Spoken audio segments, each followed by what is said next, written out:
Wahai Tuhan, ku tak layak ke surgamu,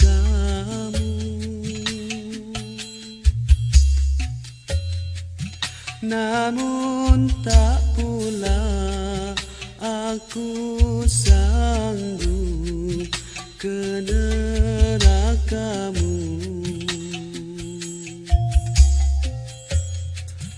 Ampunkan dosaku, terimalah taubatku.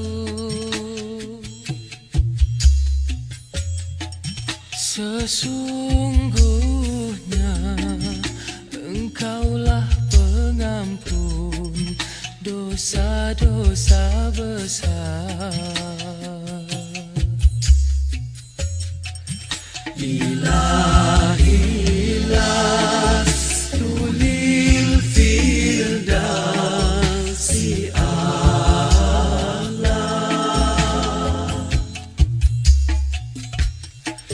wala aqwa ala nari jahim.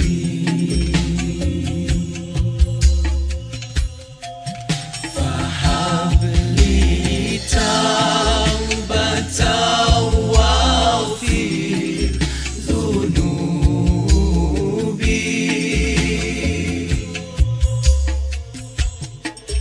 fa innaka ghafirudz dzambil azim.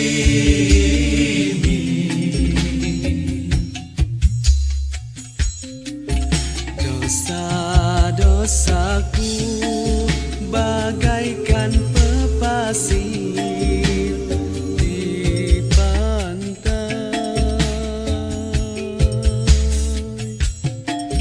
dengan rahmat-Mu ampunkan daku, oh Tuhanku. Wahai Tuhan, selamatkan kami ini dari segala kejahatan dan kecelakaan.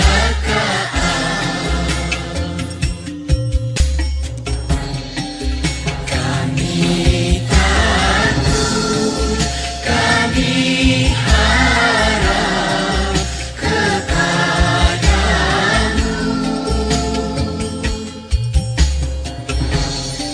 Suburkanlah cinta kami kepadamu.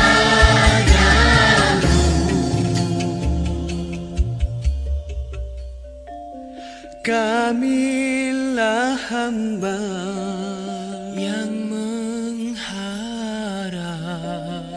belas